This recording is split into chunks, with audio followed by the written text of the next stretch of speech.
Hey everyone, welcome back to my channel.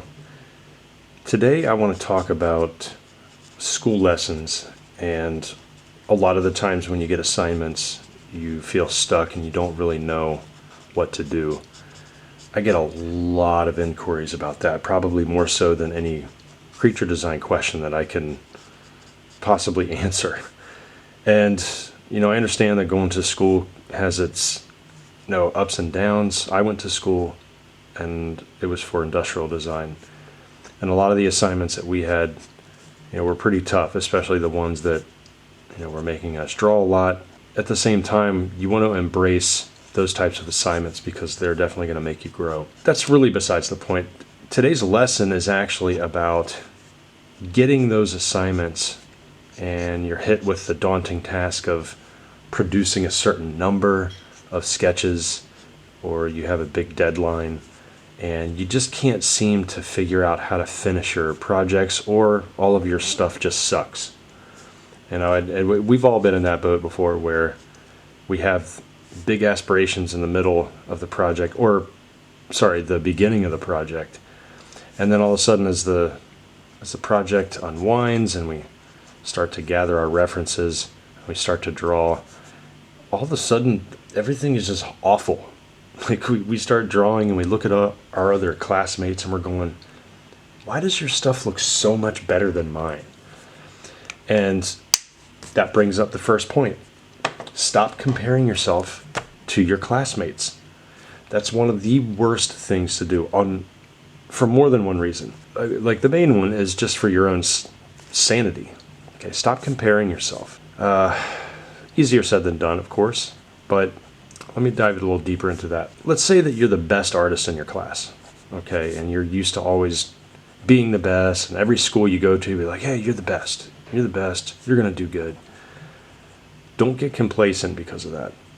I've seen and taught a lot of students where they were the best in the class, and they thought that they didn't have to work hard, and all of a sudden the people that were not good in the beginning actually surpassed them by senior year. Not only was it a beautiful thing to witness just because of the hard work students with less experience showed, but it was also beautiful because, hey, you can learn at any skill level. And when you're constantly comparing yourself to your classmates, you need to start comparing yourself to the people in the industry, because ultimately you're going to be getting a job and competing against those folks. Okay, you're not going to be necessarily competing against your classmates. All right, and yeah, it's nice to compare yourself to your classmates and go, hey, especially if they're your friends. I mean, it's camaraderie. Like they're going to push you. But at the same time, it's kind of toxic if you put all of your eggs in one basket, that basket being your classroom only, and then expecting just to get a job after graduation. All right, so don't compare. Instead, work on your own aesthetic.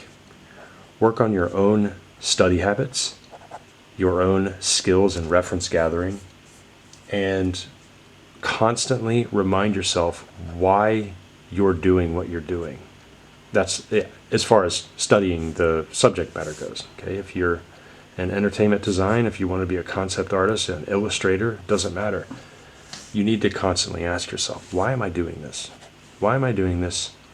Where do I want to work? And, am I going to be any good at this? Do I have the gumption? Do I have the tenacity to really pull through all of these tough assignments? And I can go into that spiel for the next hour, and I'm not going to do that. I'm going to save you all that. But I am going to try to hit all the major points. All right, point number 2. When you're given a project or a task, stop immediately thinking that you suck. Because if you are putting yourself in that mindset that you're going to do a bad job, then your stuff is going to look like garbage no matter what you draw. You are psyching yourself out. This is why so many of my videos, I try to teach loosen up. With me, I'm using some markers here, and I just did a little sci-fi character, and I'm adding some ballpoint pen over it. I didn't really know what it was going to look like. I did know that I at least wanted it to be a little robot, but other than that, I didn't know. I'm just talking to you all, trying to give you pointers, and all of a sudden this friendly little robot, I guess friendly, I don't know, popped up. It's like, cool. And this is supposed to be fun. It's not supposed to be a chore. When you're given an assignment, look at it as a form of opportunity instead of something that is going to hinder you. All right, because when you start to put your stuff in the portfolio, it's going to be immediately evident that you did not care about what you did. And being an art directors can sniff that out in about 5.7 seconds. They're going to go, this person did not care about what they were doing. Instead, they were just trying to wing it just to see where things went. And the problem with that is that they're going to think that's what you're going to do when you're working for them. So that's not a good look. I have no idea what I'm doing here. Whenever I do robots or anything, I always try to add in some hulking shapes. I'm a big fan of brutes. I don't know why. I love them. I mean, like Norse mythology, Vikings, big creatures. I don't know. I just like the hunchbacks. I like the big brutes. But I will add some skinny ones in here. Okay, so what we've talked about so far is stop comparing yourself, and also stop immediately thinking that you're going to suck at what you do, because then you're going to suck. All of your work is going to not shine, and we don't want that. Okay, I don't want to see that. We want to see everybody prevail. And ooh, I like that gray better. It's kind of hard to see the markings on top of the red, so I'm just going to do the gray this time. Here I am just expressing myself freely. And when you're given a project at school, don't think of A's, B's, C's, D's, or F's. Stop that.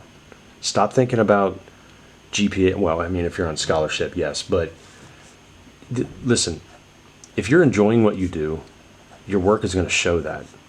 Okay? And if it shows that, you're going to be a better artist. Just period. They're going to see that love coming through your assignments. And, like to piggyback on that, when I was in school, I was in industrial design. We were doing car design, car studio. So I started off in product, and then I went to cars. We had GM come down from Detroit. They drove down to Cincinnati. Yeah, that's where I went to school. And they would come down probably like once a month, and they would critique our work. And you can always tell the students that really enjoyed the process of sketching, because it showed. It showed in the need to show the exploration and the fun that we had. Okay, what we did was, instead of just drawing one single vehicle and like, yep, that's a Jeep, or there's a Saab, or there's, I don't know, whatever you're drawing. There was 5 or 6 different iterations of that one car. So that showed right there that we enjoyed the process of doing those iterations and just sketching in general. So if you're in school right now and you actually don't like the work, you're entitled to not like the work. That's okay. But if you do like concepting, but you hate the assignments, you need to push through it, because when you're working in the real world, you're not going to love everything you do. And that's the thing. You got to build up that rapport with people you work with, because not every time, you're not going to get amazing stuff every time. All right, that's just the name of the game. Which it's kind of like a little side point that I wanted to talk about tonight. Yes, I'm filming at night again. I filmed at night on the other one, and I ended up really liking it. I had to stop the video because one of the radiators was spewing out steam, and it felt like I was at a waterfall or something. But anyway, what the heck was I talking about? Oh yeah, brings me up to the next point. And that is, if you're doing a school assignment, okay, and you all have a collective brief, and you want to do something original, stop copying off of everybody that's done something the exact same. All right, just, here's the thing, like, you're in school, yes, so it's an assignment. But when you're doing those assignments in school, you got to treat that as if you're trying to get a job with that assignment. Because what's going to happen is you're going to build a portfolio, a school portfolio, and then when it's time to show your stuff, everybody's going to have the same work. Now, if you have the same assignments, that's one thing, you can't help it. But put your own spin on it, folks. Come on. We've all seen A Skillful Huntsman. We know what Scott Robertson's book is all about. It's a beautiful book, same brief, 3 different students, and they all look like their projects look different, but it's the same project. Quit copying off what you see on ArtStation all the time. When we see that, it's just, it bores us to no end. We're just like, man, we've seen 468 portfolios that have the same project in it. How would you feel if you were the art director and there was 278 portfolios on a Wednesday and you have to review them by Thursday and 90% of them are the same thing? You know, I'd get pretty frustrated too. I would just say no just to end the email. It's really harsh, but that's what goes on. Like, people kind of expect it. By the way, I'm sorry, I'm really blunt, but I feel like I got to tell you that. Okay, so I actually didn't expect this one to turn out like it did. I'm a little pleasantly surprised because I was iffy on this one. It was just some thing in a robe, and it turned out to be a pretty neat interdimensional being. Maybe these rays symbolize something. As a matter of fact, why don't we do that? Why don't we do something regal? I'm using a ballpoint pen over marker, so if those of you that are wondering, hey, what's a good technique to have your drawing stand out? Well, if you're using color, such as marker, you know, I'm using Hotu markers here. Ballpoint pen just sits well against everything. On top of everything, like, really, really well. I had one of these in my other drawings the other night. Okay, I'm using a Bic round stick. That's all I'm using. Pretty cheap. Oh yeah, there we go. So maybe these are see-through. It's kind of like a wing, or maybe this is somebody leading a march, or somebody leading a clan, and they have to showcase with markings and symbols on a see-through skin. That'd be kind of cool, huh? Okay, another thing that I probably should do is I should probably darken the bottom of these legs, because even though I'm not shading, I still want to give the indication of where shadow could exist. So that's pretty important. It's all about subtleties, and it's all about hinting. You don't have to go all out and just put as much detail as you can in this. No, just hint at what's there. Leave the imagination up to us, the viewer. I just have to make sure that I follow my own advice so I don't screw it up. Okay, so that one, now that I went back over, that's actually showing up way, way better. Let's move on to another one. All right, and while we move on to another one, why don't we talk about the next thing that I wanted to talk about when you're in school. Let's see, let's get a good color here. Ooh, let's do something like, I don't know, what is this, turquoise? Let's see what happens when I use the fat end of this. I don't know what's going to happen, folks. Wish me luck, okay? Cross your fingers. Okay. I don't know what that is. All right, what is that? It looks like I don't know what that is. So you're going to witness me build something from that, and I'm just going to use my ballpoint pen. I might put some other colors in that. The next thing that I want to talk about, I need you all to listen up. We talked about comparing yourself to your students or to your classmates. Stop doing that. We talked about you thinking that you're immediately going to suck, which psychs you out, and then your work actually is garbage. Please start networking before your senior year. Not all schools allow internships. So if you can score an internship, that's fantastic. And I understand it's pretty competitive, especially in the art field. You know, some schools, like I was lucky in that University of Cincinnati actually had a built-in co-op program, internship. And I understand that other schools allow it to happen, but it's up to you to seek it out. And then you just continue your schooling when you're done. Totally cool. But regardless of what it's like, start networking. Start building up a rapport with certain recruiters. Start building up a rapport with your job site, you know, the people that you're working with. It's really important because a lot of times you can end up interning 3, 4, 5 times, or 2, however many you can do it. And you start to learn the ropes, you start to learn the company, and they like you, and you get that job. You know, come graduation. You don't have to go through the stress of graduating and then going, well, I graduated 2 years ago and still don't have a job. Like, it's an awful feeling. Like, you don't want to do that. Okay, so you got to set yourself up for success. And to piggyback on that, if you're doing a project, you know, if you go to an actual entertainment design school or game design or whatever, you know, it doesn't matter where you go. It just matters how you handle yourself and how you carry yourself and how you study at whatever school you go to. It doesn't matter. You can't rely on the teachers to handhold you and your work. Okay, we can only tell you so much. It's up to you to find those leads, to find those people that you really need to talk to.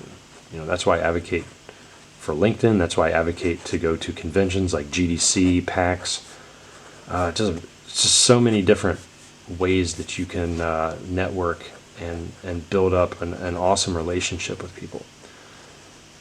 You know, like when I went to GDC back in 2018, everybody that you can possibly think of was there.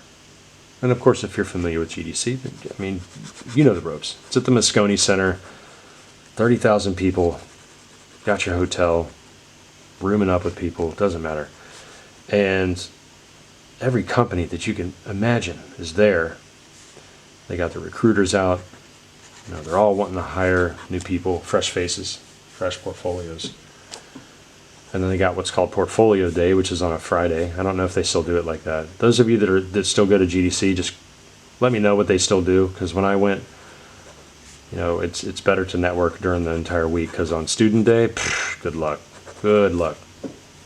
But I just want to reiterate that networking is key, especially if you can, you know, plan on going to a big event such as GDC months ahead of time, and then when you get there, say, hey, I'm graduating in 2, 3, 4 months. I'm looking to work at your company. Okay, so what you need to do is you need to make sure that your work looks like the work that's produced at that company. All right, that's one. 2, you need to make sure that you're contacting the right people, especially the recruiters, because they're most likely going to be there sitting at the tables.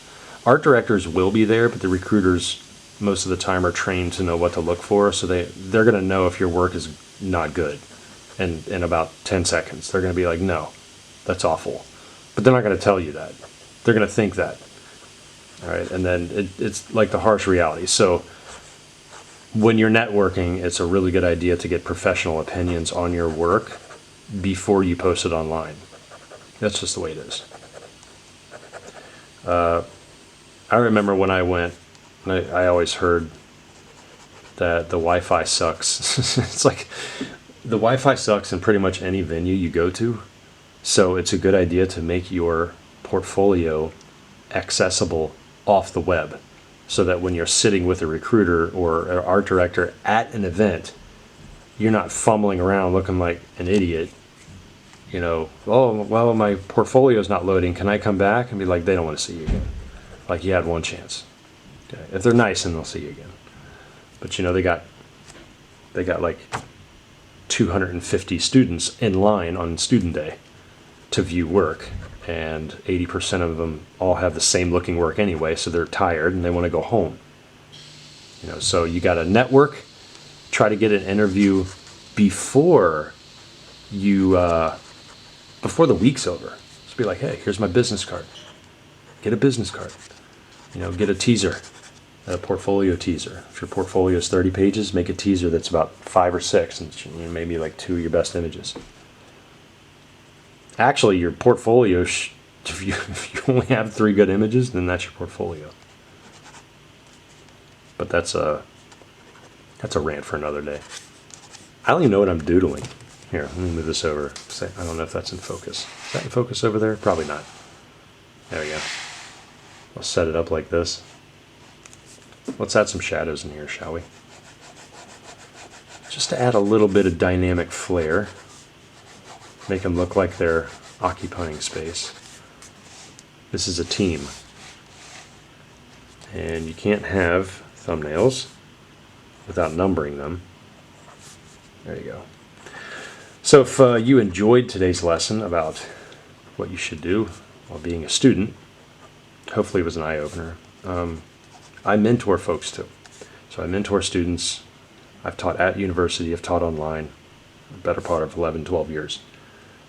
Please email me at bobbyrebholz@gmail.com. The link is in the description below for our Creature Design Workshop Discord. My email. Just check the pinned comment also, because I put a lot of the most important stuff right in that link. But yeah, the Discord's free. Just you can join if you want. You know, peruse, snoop around. That's where I conduct all my mentorships anyway. But it's a bustling community. I mean, we got dozens and dozens of people joining per day. It's crazy. You know, we're all there to learn. We post references. We post not just references. We have a whole reference cache, like a whole forum for it, of everything that you can think of. Animals, dinosaurs, bones, creatures, props, weapons, vehicles, you name it. We have monthly creature design challenges where I give a little fun brief, and then, you know, we have a whole month to work on it. You know what I need here? I don't know why. I don't know if this is going to work. I should probably not do this. Why don't we put like a cool vignette right behind everything? Oh man, did I just mess it up? I don't know. You all are witnessing this. Jeez. No, that's okay. It also kind of looks like a ghetto piece of masking tape that was just put down there. It's getting late. But anyway, hopefully you enjoyed today's lesson. I really enjoy you all here. Seriously, I love you guys. And girls. Everybody. Please comment below what you're working on. If you're in school right now, some of your struggles, so I know that if I wanted to make a part 2 of this video, then I'll touch base with all those. But anyway, thanks again, y'all. And stop by the Discord. Peace.